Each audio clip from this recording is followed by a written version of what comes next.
The Wyatt SICK6 have arrived on Monday Night Raw. Chaos would ensue. We got the logo which spells out that they are called the 6-6, the Wyatt SICK6. We would get the revelation that the people in the faction are playing funhouse puppets with brand new masks as they laid out so many people backstage on Raw. This is the reveal. This is the moment that Nightbird actually led us to. But I wanted to make this specific video to sort of highlight the journey that nearly drove us all to insanity for the return of Uncle Howdy. Just prior to WrestleMania 40, WWE and Peacock would launch the Bray Wyatt Becoming Immortal documentary. A documentary that would focus on the friends and family of Wyndham Rotunda to tell his story like never before. And it would give us our first look at Taylor Rotunda since the death of his brother, looking at the legacy that Wyndham Rotunda left behind. The documentary would give us one final thing, the most Bray Wyatt thing WWE could do. A ginormous credit cookie as the lantern turned back on with the silhouette of Uncle Howdy, a character portrayed by Bo Dallas, Taylor Rotunda. And while WWE would honour the legacy of Bray Wyatt throughout the WrestleMania week festivities, it would be at a WWE World panel where tease number 2 would be delivered. The iconic Uncle Howdy hat sat next to Bray Wyatt's lantern as a gloved hand comes in and reaches for it. Now, this should have been a clue as to what was about to be unleashed on WWE, as this was only shown at WWE World. You had to be there, and they relied heavily on social media to spread the word. In 2022, Bray Wyatt would return to WWE. Prior to his return, a campaign known as White Rabbit was unleashed on WWE, and the song White Rabbit by Jefferson Airplane would be played on Raw and SmackDown during commercial breaks, again only relying on social media to spread the word of this even happening. So in April 2023, when the same thing seemingly happened again across both Raw and SmackDown, this time a different song with a different vibe, we knew something was happening. We didn't know at the time just how long this campaign would go on for, the depth of it, but this was the very start. This was what became known as Nightbird. Named such because of the name of the song used, Nightbird by Marty Amado, a very classical sounding song that was actually released fairly recently. As the Nightbird campaign would wrap up, you'd actually see the effects in the arena get more wild and crazy, the song more distorted, and everyone was just in awe of an experience like this in WWE. Like the song, while the Nightbird teases would actually start very simple with just a simple word in the corner of a screen in a glitch, things would ramp up very quickly as WWE launched the Nightbird ARG. But what is an ARG? An ARG, alternate reality game, is a type of interactive storytelling where players come together to solve puzzles and tasks in order to progress through the story arc. These games are typically set in a virtual or real-world environment, involving a variety of media, including video, audio, text, and images. And from that moment, the countdown was truly on, as the ARG would launch, and for 2 months, we were treated to crypticness beyond anything we've seen in wrestling before. What was so special about the Nightbird campaign that set it apart from its predecessor, White Rabbit, was this wasn't teasing the return of Uncle Howdy per se. We knew it was Uncle Howdy from the very first moment that we saw the very first clue. But throughout all the crypticness that we'd see, the story was Uncle Howdy returning, how he was going to return, what his motives to return was, and why Uncle Howdy would all of a sudden have a group with him. Whether it was looking at glitched imagery, whether it was examining source codes like crazy looking for any hidden clues, whether we was decoding binary code, or even using a freaking spectrogram that would allow us to change some audio like this into imagery that we could then understand. That's crazy, isn't it? I still can't believe they made us do this.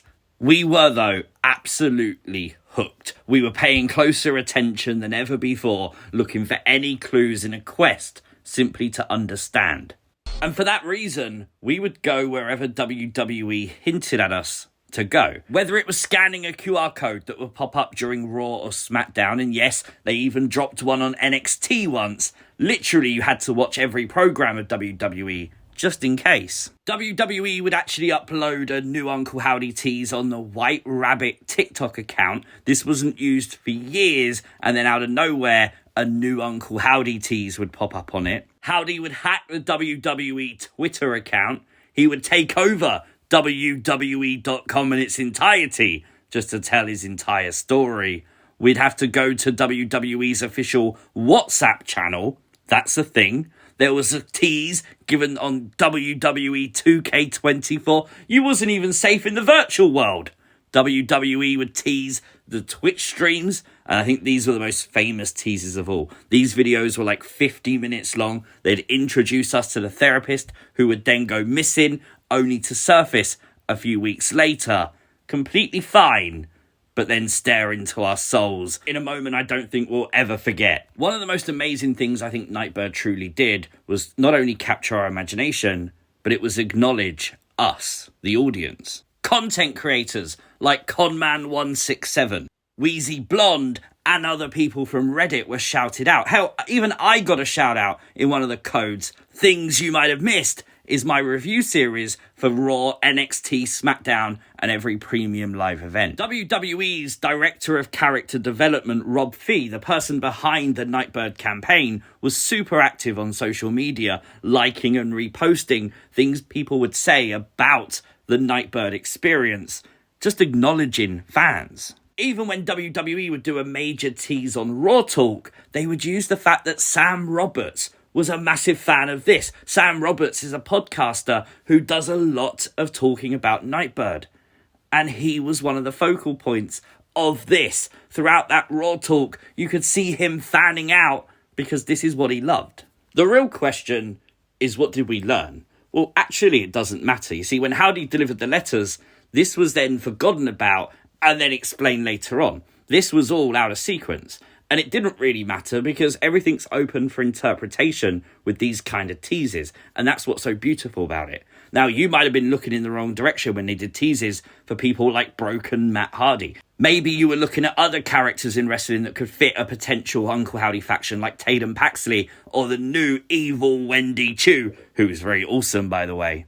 And the truth is, you're still not wrong. Because even though we've got the reveal, even though we know what this now is, this can be interpreted still in many different ways for so many days, months, and years to come. Taking inspiration from Bray Wyatt and the wacky, beautiful, amazing world he created in wrestling is certainly not a bad thing. Bray Wyatt wanted to change the game. Bray Wyatt wanted us to think more deeply about wrestling than we'd ever had before. He wanted to incorporate movies, comics, that kind of world into wrestling, and he achieved just that. His untimely death shocked and stunned many of people, including myself. And the people that say, oh, this kind of stuff can't work without Bray, I disagree completely. I met Bray Wyatt, and I told Bray Wyatt he was a genius. And Bray Wyatt's response was a giggle, and he responded saying, I am, but only because of the people I surrounded myself with that make everything possible. And when you see the people who worked side by side with Wyndham Rotunda to make Bray Wyatt a thing, they're working now with Bo Dallas, making Uncle Howdy and his faction a thing. How could it ever go wrong? There will be booking decisions you don't agree with. There'll be moments when you think they're buried, or whatever term you want to use. But that's part of wrestling. It happens to everyone. As long as you can sit down and watch wrestling and forget about any real life problems you've got, that's all that matters.